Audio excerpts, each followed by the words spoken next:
جب حضرت امام حسین اور دوسرے آیان و انصار کو شہید کر دیا گیا تو ان کے سر نیزوں کی نوک پہ چڑھا دیے گئے۔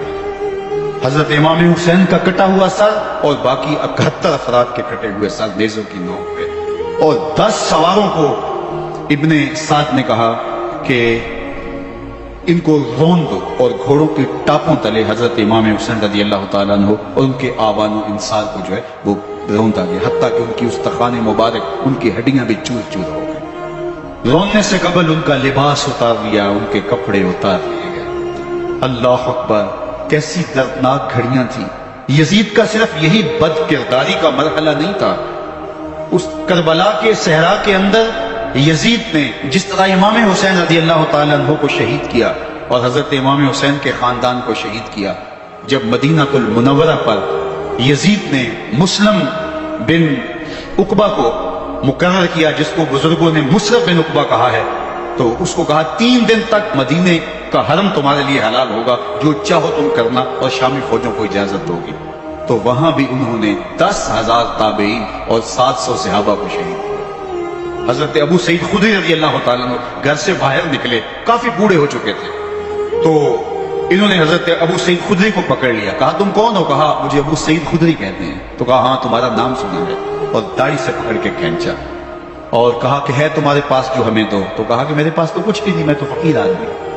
تو ان کے گھر ان کو لے گئے، تو 2 کبوتر رکھے تھے حضرت ابو سعید خدری نے، تو وہ کبوتر لوٹ کے لے گئے۔ اللہ اکبر۔ حضرت ابن سنان رضی اللہ تعالیٰ عنہ کو، جو حضور کے علم بردار سے فتح مکہ کے دن، ان کو ستو پہلے پلائے اور ان کی گردن کاٹی گئی، اور کہا یہ ہے وہ ستو جو تم زندگی میں آخری بار پیو گے۔ ایک گھر میں داخل ہوئی شامی فوج، ایک خاتون کے ابھی بچہ پیدا ہوا تھا، اور قابلہ نے، دائیا نے وہ بچہ ماں کی چھاتی پہ لٹایا، اور وہ ماں کا پہلا دودھ پی رہا تھا۔ تو یہ جا کے کہنے لگے نکالو تمہارے پاس جو کچھ ہے۔ تو اس خاتون نے کہا تم جانتے ہو یہ بچہ کون ہے؟ انہوں نے کہا ہم نہیں جانتے۔ کہا یہ حضرت ابن ابی کبشہ انماری رضی اللہ تعالیٰ عنہ کا بچہ ہے، اور یہ وہ صحابی ہیں کہ جو بیت الشجرہ کے موقع پہ حضور کے ہاتھ پہ بیعت کرتے ہیں۔ انہوں نے اس چیز کا لحاظ نہ کیا کہ جو کچھ ہے وہ ہمیں دو، ورنہ تیرے بچے کو نہیں چھوڑیں گے۔ تو ماں بچے سے مخاطب ہو کے کہتی ہے، ابھی بچہ پیدا ہوا ہے اور ماں سے پہلا دودھ پی رہے ہیں، کہ بیٹے اگر میرے پاس کچھ ہوتا، وہ قیمتی سے قیمتی چیز بھی ہوتی، تیری جان کے لیے قربان کرتی، لیکن اس وقت میرے پاس کچھ ہے نہیں۔ تو ایک شکی آگے بڑھا اور بچے کو ایک ٹانگ سے پکڑ کے کھینچ کے دیوار کے ساتھ پٹک کے مارا، جس سے دماغ کا بھیجا نکل گیا۔ کیا کیا زیادتیاں نہیں کی۔ 700 صحابہ ہرا کے واقعہ میں شہید کیے یزید نے، اور 10,000 تابعین شہید کیے۔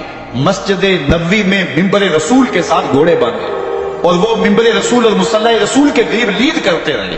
حضرت سعید بن المسیب فرماتے ہیں میں نابینا تھا اور حضور کے روضہ انور کے پاس بیٹھا تھا، اور یزید کے سپاہی آتے، جو بھی مسجد میں نظر آتا پکڑ کے لے جاتے، مجھے نابینا سمجھ کے چھوڑ دیتے، لیکن میں پریشان تھا کہ ظہر کا وقت ہوگا، عصر کا وقت ہوگا، مغرب عشاء کا وقت ہوگا، نہ اذان، نہ اقامت، نہ جماعت، تو کیسے مجھے پتہ چلے گا کہ نماز کا وقت ہو گیا، اور کیسی نئی نمازوں کا کیا بنے گا؟ میں اس فکر میں بیٹھا تھا۔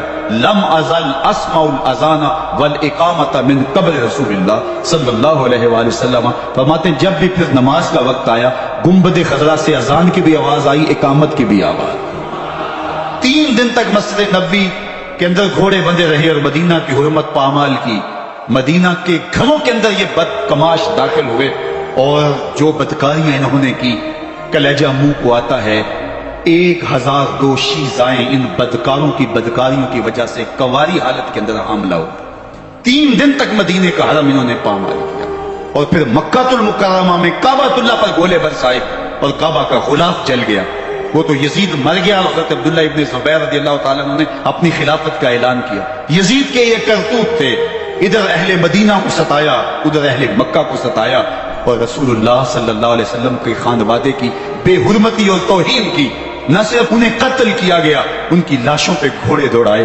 ابن سعد اور شمر جو ہے وہ خیموں میں داخل ہوا اور مخدرات اسلام کی چادریں چھیننے کی کوشش کی۔ حضرت زینب سلام اللہ علیہ نے مخاطب ہو کے کہا ہمارے چہرے کے حوالے چلے گئے ہیں، ظالم تو خیال نہیں کرتا رسول اللہ کی بیٹیاں ہیں۔